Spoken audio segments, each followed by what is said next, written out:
뒤에서 같은 방향으로. 바람은 산등성이의 결을 따라 천천히 올라왔다. 골짜기에서 밀려온 냉기가 발목과 종아리를 스치고 지날 때마다 이른 아침의 햇살은 한 박자 늦게 나뭇잎을 뒤흔들었다. 나는 물을 조금 삼키고 모자를 눌러쓴 채 그 뒤에서 발을 맞췄다. 오늘은 오르막이 길었다. 내가 오래 걸어온 산이지만 누군가의 뒷모습을 이렇게 오래 바라보며 따라가게 될 줄은 몰랐다. 그녀는 배낭의 허리끈을 단단히 조여 매고 있었다. 배낭이 상체에 밀착되어 발을 내디딜 때마다 작은 리듬을 만들었다. 오른발, 왼발, 짧게 들이쉬고 길게 내쉬는 숨. 그 규칙들이 어쩐지 산길의 울퉁불퉁함과 잘 맞아떨어졌다. 나는 그 리듬에 종종 걸음을 고쳐 디뎠다. 뒤에서 바라보면 더 잘 보이는 움직임이 있다. 허리의 각도, 어깨의 탄력, 발목이 닿는 순간의 미세한 흔들림, 그리고 호흡이 상체를, 옷감의 표면을 어떻게 부풀렸다가 가라앉히는지. 1. 오르막. 오르막 초입은 흙이 부드러웠다. 밟을 때마다 발 뒤축이 조금씩 잠겼다가 느리게 풀렸다. 그녀의 등판은 고르게 오르내렸다. 첫 숨은 얕고 빠르지 않았다. 오랜 걸음에 익숙한 사람의 리듬. 배낭끈은 매번 같은 위치에서 같은 정도로 미세하게 떨렸다. 그 떨림이 어깨선으로 전달되어 윗팔의 옷자락이 한 번씩 조용히 흔들렸다. 바람이 불면 그 흔들림이 더 작아진다. 숨이 더 깊어질 때면 옷감이 등을 부풀리고 내쉬는 순간에는 약간의 주름이 잡힌다. 그 주름 사이로 햇살이 기울어 옅은 그림자를 강조한다. 발자국의 간격이 조금씩 넓어졌다. 경사가 서서히 가팔라지면서 그녀의 발끝은 땅을 살짝 긁고 앞으로 내밀었다. 작고 날카로운 돌멩이가 발등에 튕겨 딱 하는 소리로 옆으로 굴러갔다. 그녀는 잠깐 머리를 기울여 오른쪽 어깨 너머로 뒤를 보았다. 눈이 마주친 건 아니었지만 시선이 스쳤다. 가볍게 고개를 끄덕이는 듯한 움직임 후에 그녀는 다시 앞을 보았다. 숨이 한번 깊어지더니 박자가 조금 바뀌었다. 두 걸음마다 들숨이 하나, 세 걸음마다 길게 날숨이 하나. 그 변화는 오르막이 진짜로 시작되었다는 작은 신호였다. 땀은 이마의 경계에서 가만히 모였다가 어느 순간 한 줄기씩 내려왔다. 그 줄기가 목덜미를 타고 사라질 때까지의 시간 동안 그녀는 속도를 줄이지 않았다. 옷감은 땀을 흡수하며 색이 아주 옅게 변했다. 말하지 않아도 아는 감각, 땀이 마르는 동안에 남는 소금기, 어깨끈이 눌러 만드는 압박감, 손가락과 장갑 사이에 스며드는 습기가 그녀의 걸음에서 전해졌다. 나는 그 변화들을 따라가며 호흡을 맞췄다. 나도 모르게 배낭의 가슴끈을 한 단계 올려조였다. 동시에 내 숨도 바뀌었다. 산길은 사람들의 호흡을 서로 닮게 만든다. 곁에서 듣는 숨소리는 음악과도 같아서 어느 순간부터는 내가 그 박자에 기대고 있다는 걸 깨닫는다. 돌기둥처럼 선 나무들 사이로 아침이 더 밝아졌고 돌적이처럼 표지판이 흔들릴 때마다 금속의 미세한 떨림 소리가 숲의 고요를 깨웠다. 그때마다 그녀는 살짝 고개를 들어 길의 다음 구비를 확인했다. 구비가 가까워질수록 발소리의 간격은 더 촘촘해졌지만 크게 흐트러지지는 않았다. 고단함이 시작되었으나 아직 무너지지 않은 균형. 이 계단길. 계단이 시작되는 구간에서 그녀는 잠깐 멈췄다. 발끝 앞 첫 단이 유난히 높았다. 그녀는 허리끈을 더 조여 고정하고 발바닥의 압력을 바꾸는 듯했다. 나는 그 거리를 유지한 채 자신도 모르게 같은 동작을 따라했다. 계단은 사람을 더 정직하게 만든다. 한 단으로 오를 때마다 숨이 소리로 드러나고 더는 감출 수 없다. 첫 10단은 고르게 올라갔다. 그녀의 들숨은 조금 더 크게, 날숨은 더 길게 흘렀다. 어깨에서부터 옷감이 상하로 미세하게 움직이며 상체 전체가 리듬을 타는 것이 뒤에서 확연히 보였다. 손은 배낭끈으로 갔다가 다시 공중에서 균형을 맞추며 허벅지 높이에서 짧게 흔들렸다. 계단 모서리에 발끝이 닿을 때마다 무릎이 순간적으로 충격을 받아 살짝 튕겨 올랐다가 상체가 그 충격을 흡수하며 앞으로 미끄러지듯 내려앉았다.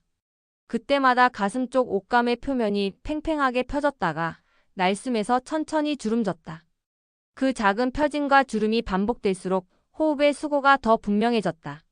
20단을 넘기자 숨소리에 새로운 질감이 섞였다. 목구멍 깊은 곳에서 올라오는 낮은 소리, 빠르게 들이켜지는 공기의 소용돌이. 그녀는 고개를 아주 조금 뒤로 젖혀 나뭇잎 사이의 하늘을 보았다. 그 순간 햇빛이 모자챙 아래로 스며 뺨 쪽으로 새어나왔다. 이마에 땀은 이제 수시로 흘러내렸다.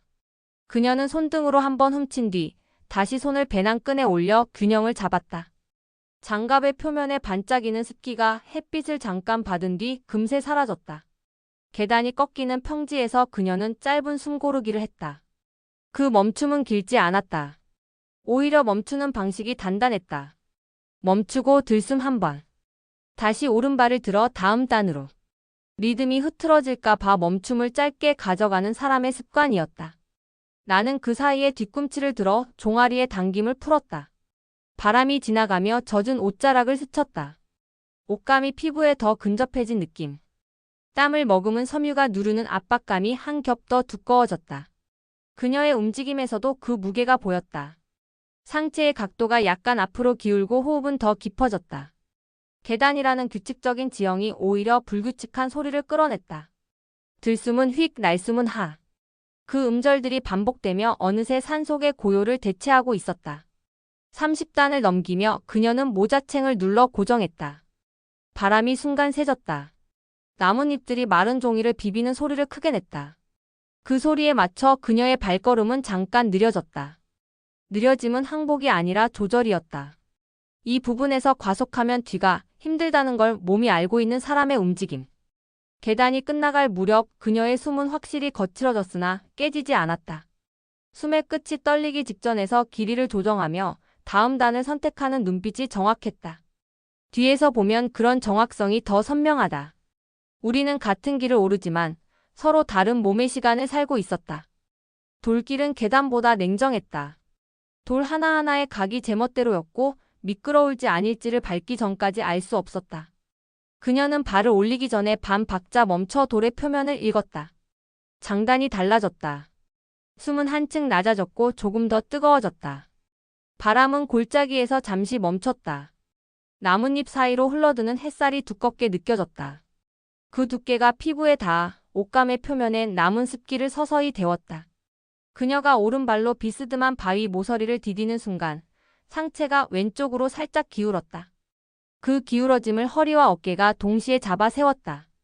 그때 어깨끈이 상체에 더 밀착하며 짧은 소리를 냈다. 아주 작은 청과 플라스틱 버클이 스치는 마찰음. 그 소리도 호흡과 맞물려 하나의 박자를 만들었다. 나는 그 소리를 뒤에서 듣고 나서야 내 숨의 속도를 더 낮췄다. 돌길은 서둘러 올라갈 수 없었다. 땀은 이제 등판에서 제일 먼저 반응했다. 옷감은 중앙부터 진한 색을 보여주며 천천히 번졌다. 번짐의 경계가 매 걸음마다 조금씩 흔들렸다.